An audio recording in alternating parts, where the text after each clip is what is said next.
Então, a partir de agora, a Carol vai iniciar a apresentação dela. Carol, você tem por volta de 30, 35 minutos. E aí eu vou desligar o meu microfone também para não te atrapalhar, tá bom? Boa apresentação.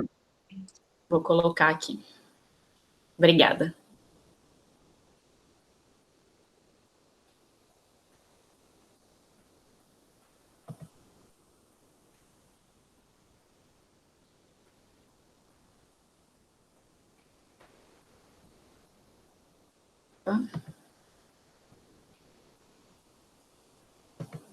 Agora acho que foi. Vocês estão vendo aí? Dani? Sim, Carol. Foi? Tá. Sim. Então, vou colocar aqui. Mano. Sim, estou vendo. Ótimo. Podemos começar, então? Bom, vamos lá. Antes de iniciar a apresentação, eu gostaria de fazer um breve agradecimento, então, à minha orientadora e à banca que está presente, pela preocupação que tiveram comigo, né, e a gentileza de adiar a nossa defesa do mestrado, tá bom? Então, esse trabalho ele vai falar um pouquinho sobre a avaliação na educação física, mais especificamente sobre uma planilha que foi incorporada, né, de observação na educação infantil aqui na rede de Praia Grande. Teve como orientadora desse processo a professora doutora Daniela Giacomassi, tá? Quando a gente fala, então, da avaliação escolar, né, o ato de avaliar passou por diferentes concepções ao longo dos períodos. Então, a avaliação tradicional, com enfoque ali no professor, esperava um padrão de conduta dos seus alunos. E pensando em melhorar a qualidade do ensino e da aprendizagem, novos olhares, né, acerca da avaliação começaram a surgir. Quando a gente traz para a educação física, isso não fica diferente, começando na época lá higienista, militarista, pedagogicista, até que com o movimento renovador, começou-se também a pensar nessas melhorias de qualidade dos procedimentos de avaliação. Mas esse tema ainda gera muitas incertezas e angústia, né, para os professores. E quando a gente fala de avaliação na educação infantil, essa angústia, ela praticamente se multiplica, né? Então, quando a gente pensa em avaliar na educação infantil, é importante a gente compreender um pouquinho do processo histórico que as ações governamentais, né, incorporaram para essa faixa etária. Então, a gente tem que, no século XIX, né, começou-se com as creches assistencialistas, apenas assistencialista, sem cunho pedagógico, como já no século XVIII, né, já apesar de no século XVIII, já ter incorporado esse cunho pedagógico lá na Europa, nos Estados Unidos. Somente em 1988 é que coloca como dever do Estado colocar as crianças de 0 a 6 anos, né, o direito às creches e pré-escolas. Após essa conquista, a faixa etária, a educação infantil, ela se insere na educação básica somente através da LDB em 1996. 2 anos após, então, é elaborado o primeiro documento norteador, né, para esse professor na faixa etária de educação física, na faixa etária de educação infantil, desculpa, e já também traz alguns apontamentos acerca da avaliação de uma forma um pouquinho menos genérica do que anteriormente. E, por fim, o nosso último documento que a gente tem presente é a BNCC, trazida em 2017, que praticamente incorpora todos os outros pontos que é levantado pelos outros documentos, pelas outras leis, tá? Embora tenha essa evolução, né, dos documentos para essa faixa etária, a gente nota ainda que existe pouca produção científica. Nesse sentido, o Alves 2011, ele traz 3 possíveis fatores para isso. Então, primeiro, que a ciência moderna, ela privilegia alguns conhecimentos a partir de determinadas lógicas, colocando outras como subordinadas. Segundo ponto, por ser um processo histórico recente. E o terceiro ponto é pela própria resistência dos professores em aceitar essa avaliação nessa etapa da educação básica, tá? E aí, pensando um pouco em progredir com essa temática, avaliação, a Rede Municipal de Praia Grande, ela tentou pensar numa planilha, né, teve uma ideia, então, de elaborar uma planilha de análise do desenvolvimento, tá? Então, essa planilha começou-se a ser pensada em 2018 por alguns poucos professores e os ATPs, que são os nossos coordenadores de educação física, tá? E nessa planilha, 12 aspectos da criança são analisados, com o objetivo de padronizar esses critérios de avaliação. Desses 12 aspectos analisados, 8 deles são aspectos psicomotores. Embora a gente saiba a importância de se avaliar, né, o movimento, principalmente na educação infantil, a gente tem que ter claro qual é a percepção desse movimento que a gente quer. É através de uma visão maturacionista, cujo sistema nervoso central é o único responsável por esse desenvolvimento, ou através de uma visão dinâmica, onde outros fatores também influenciam para esse desenvolvimento motor, a aquisição das habilidades motoras, né? E aí, pensando um pouquinho nesse sistema mais complexo de avaliação, né, da visão dinâmica do desenvolvimento motor, o Neil traz um modelo interessante, que ele diz que para a gente coordenar e controlar esses movimentos, é necessário agir sob 3 restrições, sendo elas as restrições do indivíduo, as restrições ambientais, que pode ser o ambiente físico e até sociocultural também, e as restrições da tarefa em si, tá? Baseada nesse modelo, Pellegrini e Barella, ele aponta 5 fatores, né, que o professor deveria realizar em suas aulas, visando esse desenvolvimento integral do aluno. E quando a gente observa esses fatores que ele traz, a gente nota que a planilha em si, ela carrega esses itens favoráveis para se observar, né, dos alunos. Mas aí a pergunta que fica é, qual é a percepção, então, né, dos professores para essa planilha? Então, o objetivo do trabalho foi avaliar na percepção dos professores de educação física na educação infantil o conteúdo e a aplicabilidade da planilha de observação utilizada na rede municipal de Praia Grande em si. Tá? Na época, em 2018, a gente tinha 76 escolas públicas aqui na rede municipal. Dessas 76, 33 escolas eram destinadas à educação infantil, sendo que 40 professores atuavam nessa faixa etária.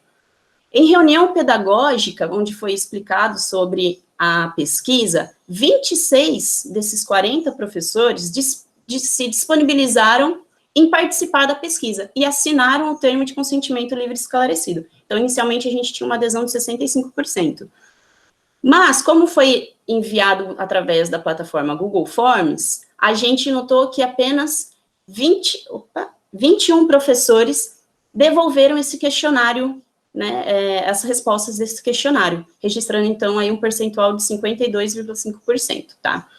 Com esses questionários em mãos, a gente precisava analisá-los. Nós optamos por analisá-los em 3 fases, tá?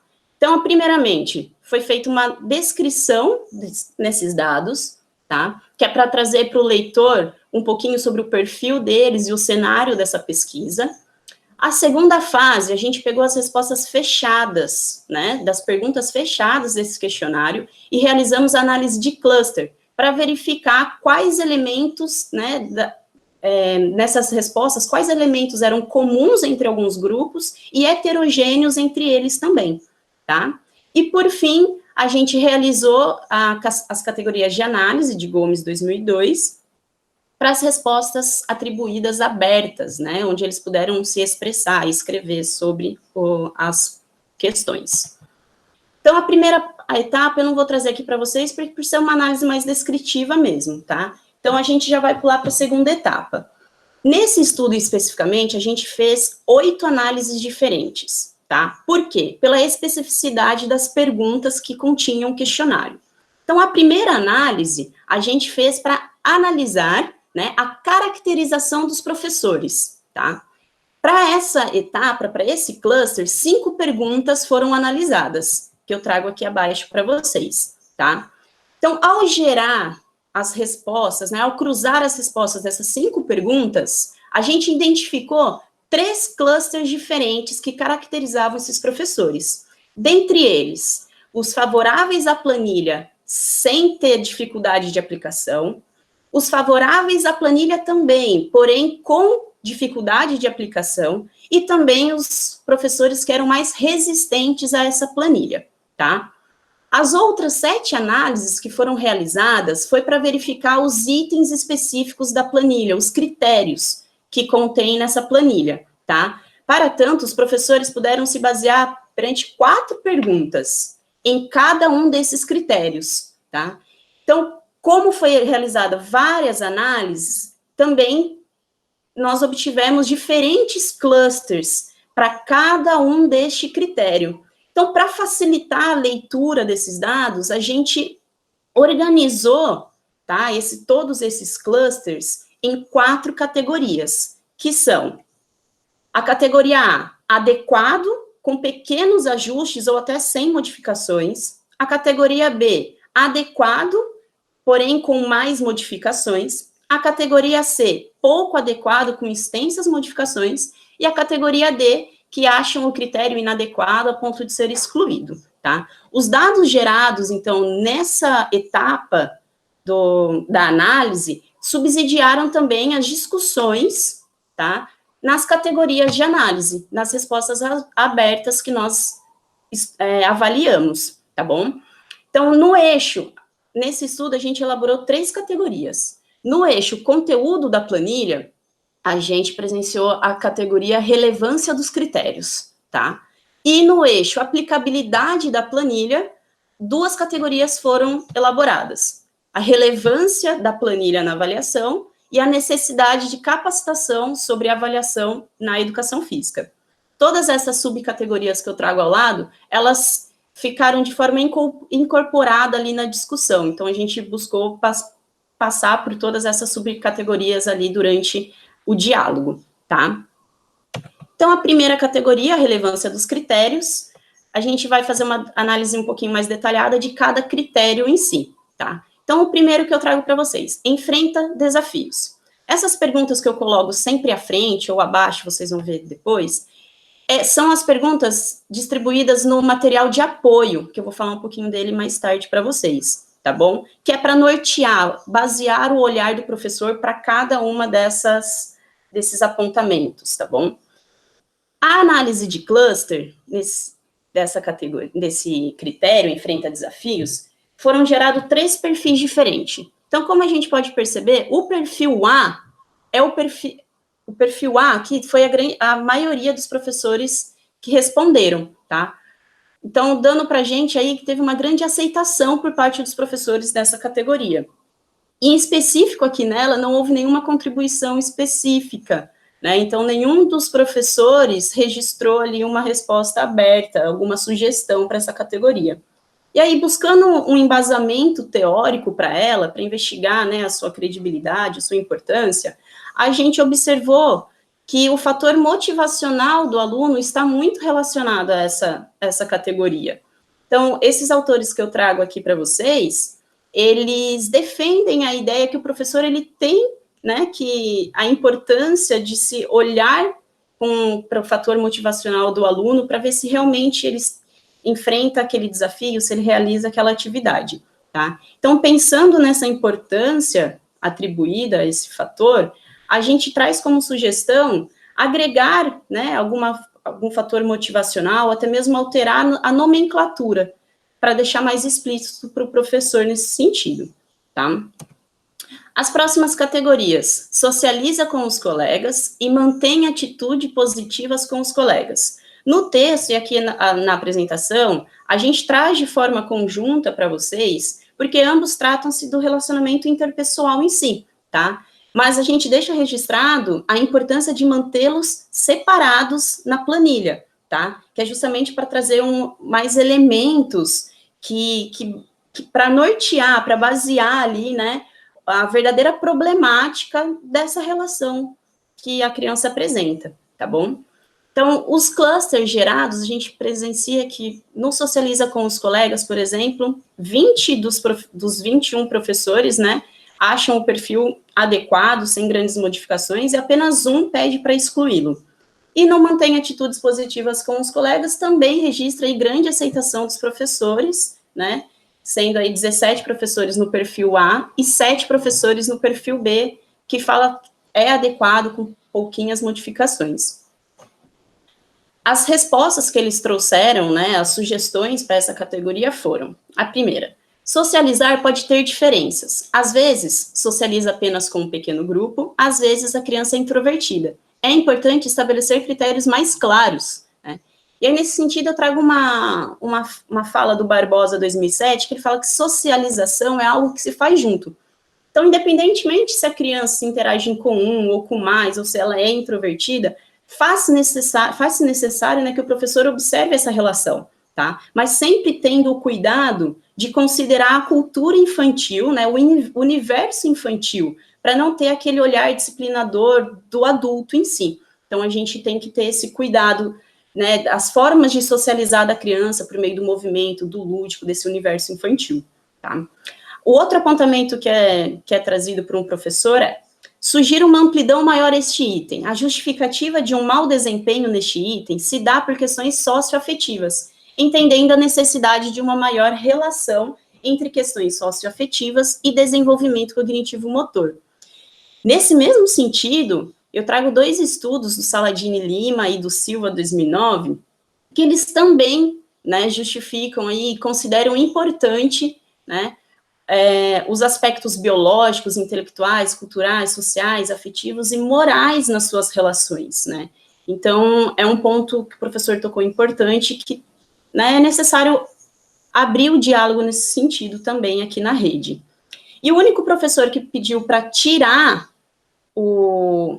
esse critério da planilha baseou-se na seguinte justificativa: a criança aprende pela interação e alunos que não se socializam apresentam características que transpassam as ações promovidas apenas nas aulas de educação física e devem ser observadas em outros ângulos que não uma avaliação do progresso do aluno.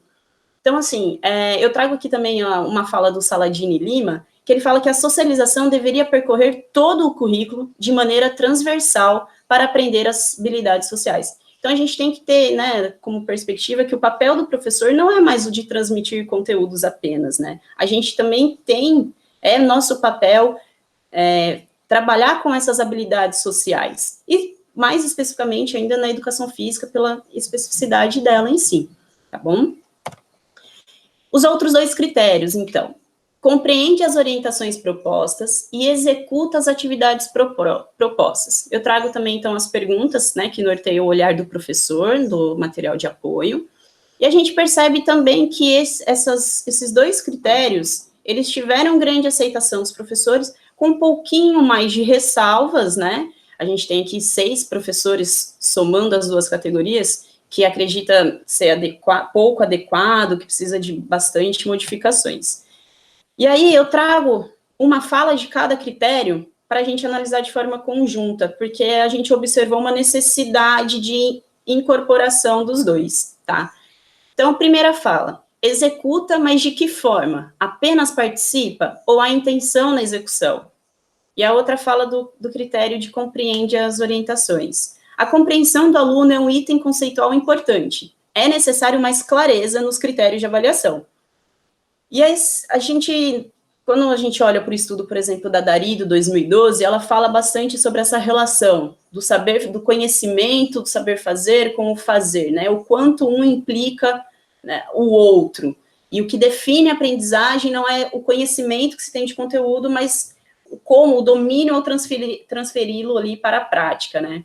Então, pensando nessa codependência desses 2 critérios, né, ou seja, que para observar se o aluno compreendeu as orientações, ele necessita realizar as atividades propostas. Então, como sugestão, a partir dessa análise da resposta dos professores e da literatura, a gente sugere, para, né, abrir o diálogo aí, unificar os itens, executa as atividades propostas de acordo com as orientações, tá? Para tentar deixar esses critérios um pouco menos subjetivo para o olhar do professor. E, por fim, os últimos critérios que a planilha traz são os aspectos psicomotores. Neles são analisadas 8 habilidades motoras, tá? Quando a gente traz a análise de cluster que foi gerada, a gente percebe que foi o item, né, os itens que demonstraram maior insatisfação para os professores. Então, aqui, 13 professores consideram adequado, mas também 8 consideram ali que precisa, a ponto de excluir ou ter muitas modificações, né? E aí eu trago uma fala para a gente iniciar a discussão dessa categoria, do professor. Sugira uma relação maior do desenvolvimento psicomotor com a questão social da criança. Observo que muitos que apresentam dificuldade psicomotora o demonstram por questões socioafetivas envolvidas, né? Então, a gente percebe já nessa fala, por mais que não seja de conhecimento ali explícito, né, do professor, que ele já sente a necessidade de uma visão dinâmica desse movimento, né, da importância de considerar o desenvolvimento motor sob a influência de vários fatores, como já trouxe na revisão de literatura, por meio de vários autores, né. E aí, Freire, em 2011, também fala um ponto importante nesse aspecto. As diferenças sociais, étnicas e culturais das diversas populações tornariam impossível que todas as crianças do mundo tivessem ritmos e padrões de movimentos iguais, né? Então, ou seja, a gente tem que ter aí um cuidado para tomar como referência o próprio desenvolvimento do aluno, né? E não compará-lo de forma ali quantitativa, classificatória com os outros alunos em si, tá? Então, a principal queixa que os professores apresentaram neste item foi a falta de parâmetro para avaliação dessas habilidades motoras. Especificamente de uma habilidade motora, dominância lateral, o professor traz um apontamento interessante. Não há como atribuir um sim ou um não como pede no documento, uma vez que esta pode ser destra, canhota, ambidestra ou cruzada. E como traz no próprio documento, aquele material de apoio que eu citei, eles colocam que a dominância lateral é a preferência que a criança tem por um lado ou outro do seu próprio corpo, né? Então, tomando ali como referência a coluna vertebral. Então, de fato, não tem como a gente atribuir um sim ou um não para essa criança, né, como a planilha pede. Então, também cabe aí maiores discussões na rede para a gente tentar alterar este ponto, tá? Essas duas falas eu trago também porque registram essa falta de parâmetro, né, que foi expressada pelos professores. Não há um protocolo para nos fornecer parâmetros de como avaliar cada item. Sendo assim, cada professor faz de um jeito. Não há um parâmetro para dizer, por exemplo, se meu aluno apresenta equilíbrio ou não. O que é equilíbrio? Como definir esses itens para o preenchimento, né? Então, longe de defender, né, os testes de aptidão na avaliação escolar, na educação física escolar, tá? E tendo como vários trabalhos expressivos, como o Gallo, o Osmond, a gente encontrou nesse material do Rosa Neto, o Manual de Avaliação Motora, alguns elementos interessantes para nortear a observação desse professor. Eu trago um exemplo registrado nesse manual para uma habilidade motora, a motricidade global para crianças de 4 anos. Ele coloca no seu livro, então, que a criança deverá saltar sobre o mesmo lugar. E aí coloca a instrução de como o professor deve avaliar e presenciar ali os erros que foram tidos ou não.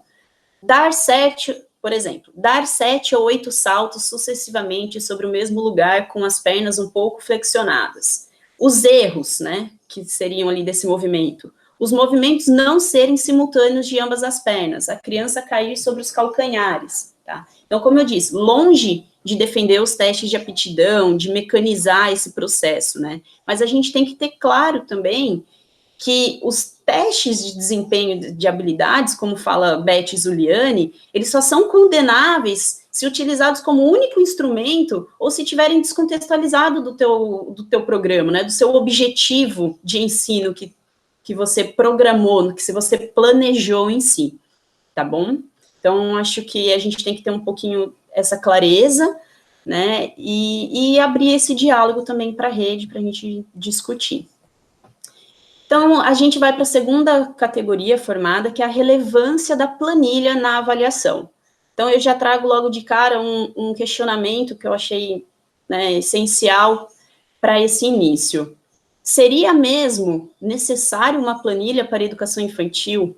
Qual a intenção na colheita desses dados? Será dado um feedback aos responsáveis? Serão usados para um estudo? É o apontamento, uma reflexão que o professor fez.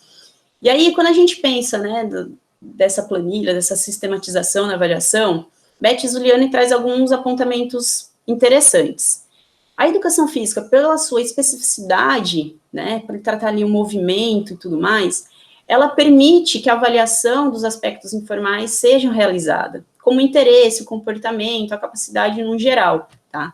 Só que aí, esses aspectos informais, eles vão gerar uma subjetividade, porque depende da observação, do olhar do professor, né? E como registrado nos gráficos gerados das respostas fechadas dos professores aqui da Praia Grande, todos eles disseram que utilizam a observação direta nas suas aulas, né? Então, é necessário realmente uma sistematização para esse professor, para sistematizar essa observação, esse olhar do professor, né? E aí vem, por conta disso, né, que a planilha de desenvolvimento da SEDUC, ela se tornaria importante nesse sentido. E aí, analisando um pouquinho a percepção geral que os professores tiveram da planilha, a gente percebe que foi bem equilibrado, tá? Então, aqui, o primeiro perfil, 7 professores registraram ser favorável à planilha, mas que apresentam dificuldade. 8 professores são favoráveis à planilha e não tiveram dificuldades. E 6 professores se demonstraram resistentes a essa planilha, tá?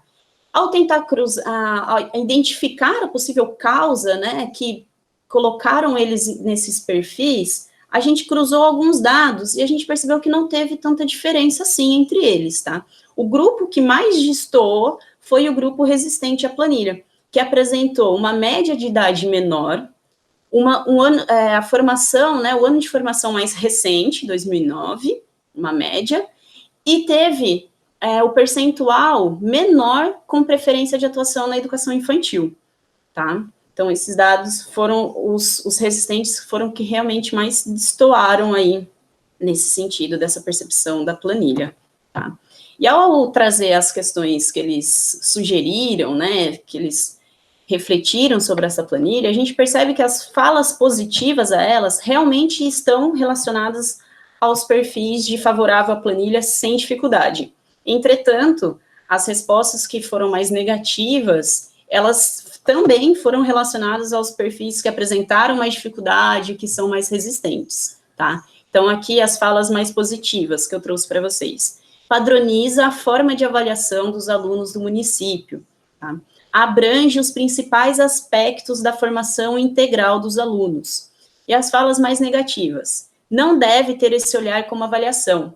A avaliação é muito subjetiva. Achei os critérios inadequados e insuficientes para o processo avaliativo. E aí a gente percebeu que apenas 3 professores foram realmente contrários, né, a ter uma sistematização da avaliação na educação infantil. E aí, pensando um pouquinho na importância e a complexidade do processo avaliativo, Darido, em 2012, ela chama atenção para um fato. Avaliar é diferente do processo de atribuir um conceito, embora eles estejam relacionados, ou seja, se não podemos prescindir de jeito algum de observar o processo de aprendizagem do aluno, podemos ou não transformar estes processos em uma nota, um conceito. Quando a gente pensa na sistematização da avaliação, 2 pontos são, né, considerados. Então, primeiro, que essa sistematização, ela pode engessar o processo avaliativo do professor que é comprometido com a sua prática. Então, você tiraria um pouco da liberdade nele desse sentido. Mas a falta dela também pode legitimar o abandono docente no que tange avaliação, né?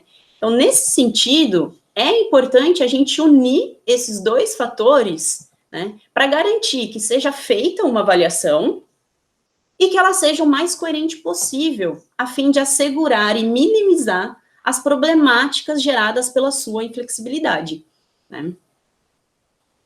E aí, por fim, a nossa terceira categoria foi a necessidade de capacitação sobre avaliação na educação física, e Alegre, em 93, ele fala um pouquinho sobre a qualidade do processo avaliativo, né, e apresenta 4 fatores que estariam ligados nessa qualidade do processo. Então, primeiro, ao desinteresse demonstrado pelos professores sobre o assunto, a incoerência entre os atributos considerados na avaliação e os objetivos do programa pedagógico, a falta de assessoria didático-pedagógica da equipe escolar e o descaso com a própria disciplina, educação física, e também a falta de capacitação dos professores. Então, nesse mesmo estudo, ele registra que a maioria, tá, dos professores relataram não ter tido capacitação específica para avaliar, e se tiveram, foi de forma inadequada. E apenas 19% afirmaram conhecimento necessário para avaliar. Similarmente, em nossos estudos, a gente percebeu os mesmos resultados, tá? Em resposta, então, se a formação trouxe embasamento, né, para ele avaliar, a gente teve que, a maioria disseram que não foi abordado o tema, e se for abordado, foi muito vago, né? E apenas 2 professores registraram segurança para avaliar na educação física, né? E aí a gente tem que ter uma reflexão, que a formação inicial, ela tem que ter esse caráter introdutório, e justamente por ser um caráter introdutório, é necessário, né, a complementação da sua formação inicial, seja ela direta, por meio de palestras, oficinas, cursos, ou indireta pela relação que se estabelecem com outros professores, com os alunos, com a comunidade escolar, tá? E embora seja o professor, ele tenha que procurar, né, essa complementação, é também responsabilidade das secretarias de educação de fornecer, né, dar ali condições para o professor realizar a sua formação continuada, tá? Em respostas, né, que eles puderam colocar sobre isso, eu trago aqui algumas reflexões que eles fizeram. Não estava familiarizado com os quesitos e sistematizei um circuito que exigia a participação individual dos alunos, mas foi difícil a aplicação para o grande número de alunos em cada turma. Dificuldade para elencar 13 itens de cada aluno. É humanamente impossível responder de maneira fidedigna com a quantidade de alunos que temos. Saber exatamente o que considerar e observar no aluno em alguns itens. Falta de informação de como preencher a planilha. Como definir esses itens para preenchimento? Fui no achismo e não avaliei meus alunos de uma maneira justa. Então, além dessas respostas abertas, que eles demonstraram suas dificuldades, nas respostas fechadas, que eles também tiveram essa oportunidade, a gente presenciou basicamente as mesmas respostas, né? E aí, então, a necessidade também de mais capacitação nesse assunto.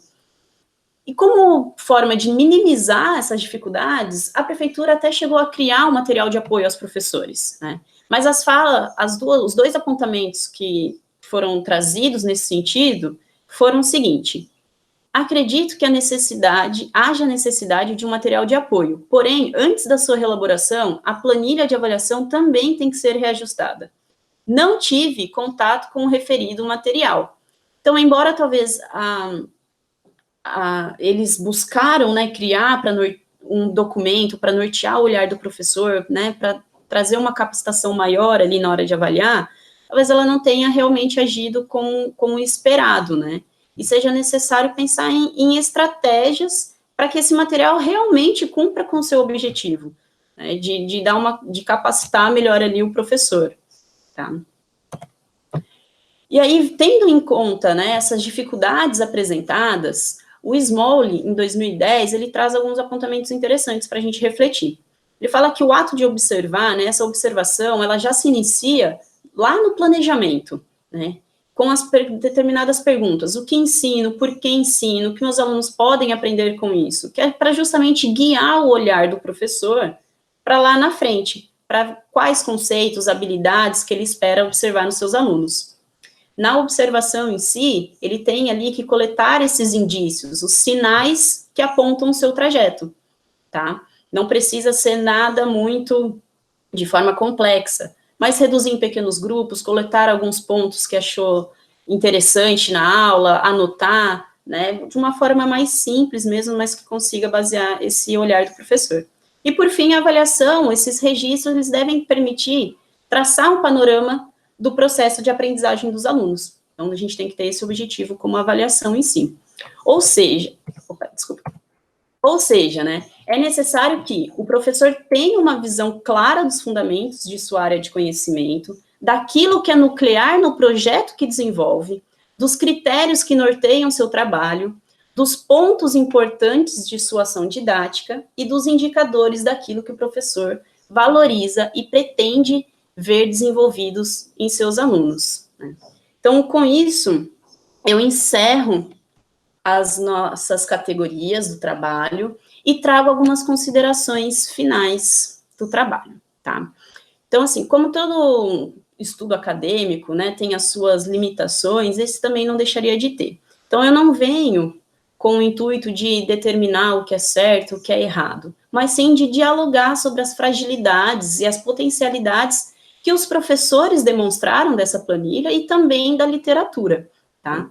Então, algumas considerações do trabalho em si. O tema avaliação carrega muitas incertezas e inseguranças, principalmente na educação infantil, necessitando de mais estudos e reflexões tanto práticas quanto teóricas sobre esse assunto. Os professores consideram relevante ter uma sistematização na avaliação, porém manifestam que a planilha em questão necessita de ajustes. Então, a gente precisa ampliar esse diálogo na rede, né, para a gente contemplar os ajustes trazidos pelos professores. O critério relacionado aos aspectos psicomotores apresenta maior insatisfação quando comparado aos outros critérios, tá?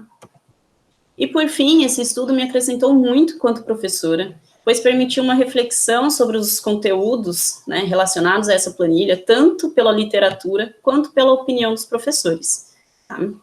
Então, aqui algumas referências que eu utilizei para a apresentação, e o meu muito obrigada a todos e todas.